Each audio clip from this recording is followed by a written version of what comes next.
Good evening, everybody. Thank you for joining the Fears Boys podcast. We are minus one of the boys tonight. JP is out. He's got a little bit of an eye infection, so he's resting that to make sure that he can be 100% for next week's show. So you just got me tonight, and it'll be a me talking to myself type deal, unless you guys throw some comments in there, which I hope you do. We love hearing and reading those comments and getting a little feedback going with everybody who's viewing in. So we, again, appreciate you guys watching. So first things off, we're going to, of course, JP and I talk about Mississippi State and Ole Miss baseball and all sports. And, this weekend was not a good weekend for either team. I think we'll start Ole Miss, right? JP's not here to talk about it. I thought Ole Miss played decent against LSU, had the lead in a couple of those in game 2 and 3, just gave it up on the Sunday game. Getting swept definitely doesn't hurt with their chance of trying to move into a postseason game or whatever in a region. My Bulldogs, Lord have mercy. I could speak a little more on this. I watched all 3 games. Friday night, good pitching matchup. Offense could get nothing going. And then, you lose 3-2 to an Auburn team who's not terrible. I think we're a better team, but, they got us on Friday night. Saturday, we get up 11-3, 11-4 going into the bottom of the ninth, and Auburn comes back and scores 6 runs, and, we escape by the skin of our teeth on an 11-10 game Friday night. So you split the series so far 1-1. Sunday's game, State took a 7-0 lead, and it was 9-5, and then Auburn just had the number. Auburn had it going on. Ended up winning that game 11-10 on a walk-off in the bottom of the ninth. So, for State, it's not the ideal weekend, especially that you got night. We go to Tennessee, who just swept Vanderbilt. So, Tennessee's 14th in the nation right now. They're hot. And I'm talking about whooped Vanderbilt this weekend. I mean, 17-1, 15-5 or something, with the scores I can read off the top of my head. So just unreal. So State's got their work cut out. State and Ole Miss are playing in the Governor's Cup at the moment. I'm going to check the score. Last I saw, top of the 4th, State was up 1-0 after a RBI double from Hunter Hines in the first. So, that game is the battle of the past 2 national champions and, maybe the 2 worst SEC teams right now, which is hard to believe with the amount of talent that both squads, I think, have. Now, again, both teams could get hot. There's a lot of ball game left. State's got a hard schedule coming up, though, with Tennessee, LSU, got A&M, Arkansas. I mean, those are 12 games right there that State's got to minimum get. You got to split 6-6. You need to go 7-5, 8-4 if you can to jump back in this thing and at least get a SEC tournament spot to, see if you can get a regional, to sneak in a 4 seed, 3 seed somewhere and, kind of do like Ole Miss did last year and just win. I think State and Ole Miss are both very talented baseball teams, but, it is what it is this year. So looking forward to football season at this point. So, with no comments going right now on that, and JP not here to banter back with me. I'm gonna move on to our next topic. The topic of what we were going to talk about tonight which is the NFL draft. That is this coming up Thursday night. So, I don't have a favorite NFL team. So, a lot of, I just like watching football. I like, of course, I follow a lot of the state guys that go into the draft, Dak Prescott, Darius Slay, guys like that. So, those are the kind of the guys I kind of look at. I play a lot of fantasy football. I think JP and I had discussed, talked about doing a Fears Boy Podcast Fantasy Football League that we could get some, to get you guys in and, winner the league outside of JP and I, because, one of us will probably win it. But if somebody else steps up and wins it, we'll, get a prize for that champion or whatever. So something we'll have later going on, of course, as football season gets here and everything. So I love fantasy football. It's one of my favorite things. And that's why I love the NFL so much, is just because getting to draft a guy, follow that guy all season long. You start watching multiple football games, and then, there's nothing wrong with watching 4 or 5 football games on a Sunday. So, but the draft is Thursday. And so I sent JP my list. He's going to kind of do a tracker at the bottom of who I think is getting picked and why. So JP, we'll start that. First pick goes to the Carolina Panthers, and I think they're going to take Bryce Young.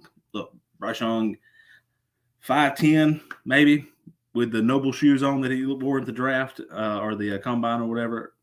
I think he's a good quarterback. I think he's smart, scored really high on the S2 cognitive test, which I think is very big these days with some of these NFL teams, which you'll see why here in a minute on some of my top players that some people may think are drafted in the top 5 that I don't even have in the top 5. But I think the Panthers take Bryce Young, get your franchise quarterback, and then, build off of that later in the draft and everything. So you've got some picks from the McCaffrey trade and everything that, you start building this team up or whatever. So the Texans have the second pick. They have a new coach, D'Amico Ryan, defensive coordinator from the 49ers. A lot of people have a quarterback going here. Like CJ Stroud, Anthony Richardson, Will Levis, one of those top 3 guys right there going. I think defensive coach, you've got the number 12 pick that you could possibly pick up a quarterback if one drops or falls that far back. A lot of people like Will Anderson from Alabama here. I like Tyree Wilson from Texas Tech. I think this kid, late bloomer, you get D'Amico Ryan in there who can develop this kid. I think he could turn into a stud. I really do. I think he'll be a very good number 2 pick. Flat, quick off the ball type deal. So I've got the Texans taking Tyree Wilson and, going defense here. You got David Mills at quarterback. I think he could hold the fort down. D'Amico Ryan's had the last pick, Mr. Irrelevant, Brock Purdy as a quarterback for, most of the season last year. So if he can, coach, he didn't coach offense. But, if his defense in Houston can play like the 49ers, which top defense in the league, in my opinion, I think Tyree Wilson comes in and he can be an immediate impact. The Cardinals have the second pick. Now the Cardinals here, they're in a good, they're in a spot to where, you didn't have the season you wanted. You got Kyler Murray locked up to a long-term contract at quarterback. Do you take a defensive player? Do you trade and get some picks? I honestly think, and we're not going to do this tonight on the show, I'm just going to give them a pick. But my honest opinion is I think they trade out. I think they trade with the Titans. The Titans need a quarterback. I think Ryan Tannehill comes back from one year, but I do think Malik Willis is not the answer. And I think the Titans, in my opinion, would trade up and take Anthony Richardson. But we're just going to go pick by pick here. I think Cardinals, if they stay pat at number 3, will strengthen up that defense and take Will Anderson out of Alabama. A lot of people, you know what? I got mixed emotions on Will Anderson. I think he's a great ball player. Is he a top 5 pick? I don't think so. I hope he has a wonderful career. But, being a State fan, watching him play at Alabama, I don't know. I felt like there was times that this past year he wreaked havoc against our offense. But, the years past, I felt like we handled him pretty well. And I was like, State's offensive line's holding Will Anderson. What's an NFL team going to do? I feel like he's a little undersized. Probably going to come out, play a little weak side in the NFL. But I think if the Cardinals stay pat, Will Anderson's a good look here. But I do think they'll trade out. So the Colts have the 4th pick. They do need a quarterback. I have seen Will Levis and Anthony Richardson. Will Levis, Anthony Richardson. I'm going Will Levis. Played at Kentucky, transferred from Penn State. Levis put up a great pro day, good combine and everything. I think I don't know. I don't want to say he's legit. I think he's got that Andrew Luck build. I think that's what the Colts like. I think he's got a little bit more development ahead of Anthony Richardson. He scored high. He scored the second highest on the S2 cognitive test behind Bryce Young. So I think the Colts get their quarterback here. Does he have to start right away? No. I think you could plug in somebody for the first 4 to 6 games and then bring Levis in to get some experience in. So the Seahawks have the 5th pick. Look, Seahawks, Russell Wilson trade here, getting a steal, in my opinion. Got some issues off the field, but I think the Seahawks go with Jalen Carter out of Georgia. Probably the best, in my opinion, the best player in the draft. Just a freak up front, and plug him into that Seahawks defense. He will cause problems all year long. Again, that's just my opinion. I do think, he's got some off-the-field issues he's got to get handled and stuff, but I do think I think the Seahawks take him at number 5, unless they may trade out. They could trade out here too, but I do think if Carter's available, I think they're going to take Carter. I think, he's a guy that, for the next 5 to 10 years is your defensive tackle that plugs up that middle. So the Lions have the 6th pick. Man, I tell you what, like I said earlier, I don't have an NFL team, but if I had to enjoyed watching some teams last year. Detroit was one of those teams, started out slow, got hot, almost made the playoffs. I think they're lacking just a few pieces on defense, and that's why I've got them getting Devon Witherspoon, cornerback. I think he helps out, starts right away, lockdown corner, top corner in the draft. Now, I'm a state guy, so I'm going to say Emmanuel Forbes technically is the top cornerback in the draft. But, of course, I don't get paid millions of dollars to tell everybody otherwise. You're watching this for free, and I'm doing this for free. So that's just my opinion. But Witherspoon here for the Lions, I think, is a good pick. Helps them on defense. So the Raiders have the next pick. You know what? The Raiders, the Raiders need a little bit. They just need help, right? The Raiders are that team in the draft that will end up taking a running back here at number 7. I didn't put that down. They could go defense here. They could do some offensive line. You got Garoppolo, a trade from that came over from the Raiders. Can he stay healthy? 1. 2, do you trust him long term? I think the Raiders could bring in Anthony Richardson here, quarterback out of Florida. The reason I say that is Garoppolo's, again, injury prone. He's had issues in the past. If you've got a guy that could sit for 2 years, which I think Anthony Richardson needs to sit for 1 to 3 years, I think he could develop into a heck of a quarterback. I mean, just good skills, good ball, throws the ball well, strong, good runner. Like not your Lamar Jackson runner, more of a Dak Prescott, a little faster than Dak, honestly. But he's built, he's very muscular. I think he could take a couple of hits or whatever. So, JP, I know you're handling all this. I forgot about our little pause for the commercial. So we'll stop right here after the Raiders pick. We got three left. And JP, go ahead and commercials in. Oasis Grooming Barbershop. Changing lives. One cut at a time. Shank It Golf. Do you know someone who keeps wearing that boring golf gear every time they play?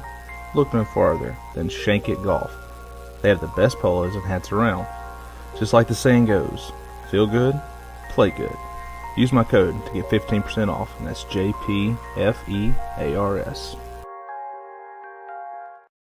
I brought the Tiger hat back out tonight. Again, one of my favorite hats that I've got. So a lot of compliments on this hat. So you guys go to Shank It Golf, use JP's code, get some golf gear. I know a lot of people go around here and play golf, so you guys go and support JP and with that promo code there. So, all right, JP, picking back up the 8th pick. The Falcons. I think they're trying to build a good defense. Really do. I think the best defensive guy next is a defensive end, Lucas Von Nees. This guy could come in and really play some good defensive end for you. The offense, I don't know, Desmond Ritter, the offense isn't terrible. You got to get Kyle Pitts more involved. Get Kyle Pitts more involved, I think you can do a little bit more. So, but yeah, I go defense here. Next up is the Bears. The Bears could go defense at number 9, but you got Justin Fields. That's your guy. Unless you trade up to number 3 with Arizona and take another quarterback and then trade Justin Fields, which I don't think you should. Justin Fields, you could take a receiver here, help him get some receiver help here. Jackson Smith out of Ohio State. I can see him going here at number 9. But all quarterbacks need, besides, receivers and running backs and people to throw to, is somebody to help block for them. So Peter Skoronski here, I think that's a good pick.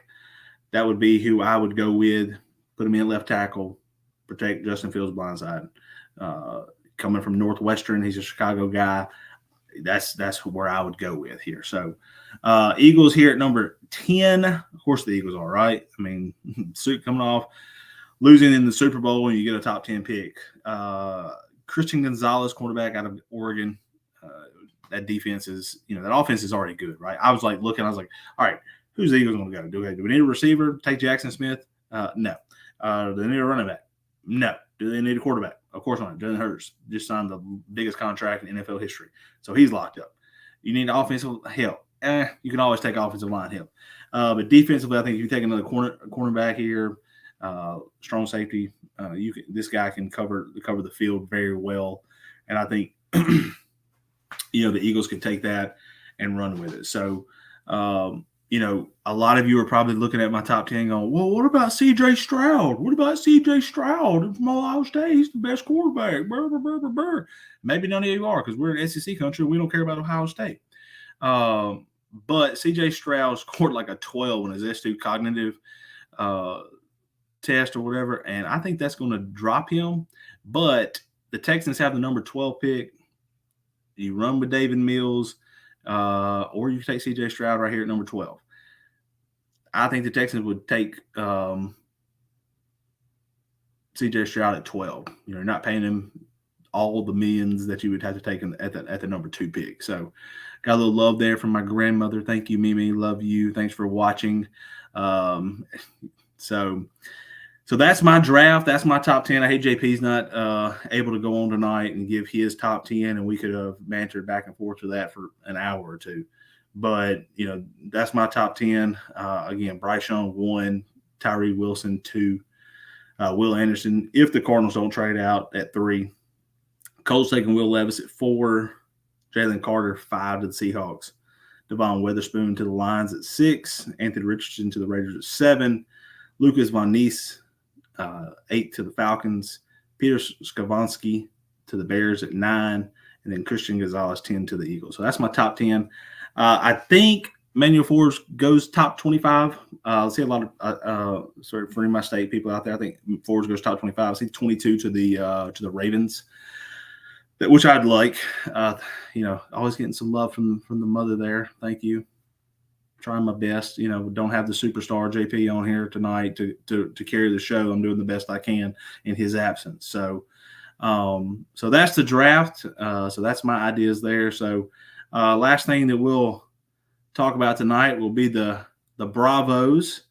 Got some injuries in the bullpen.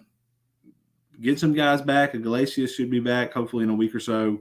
Colin McHugh should be back hopefully later this week, maybe this weekend or whatever. So, got swept by Houston over the weekend. Hey, Astros are a good team. Got swept by them though. Bullpen gave up all 3 games. Offense got enough.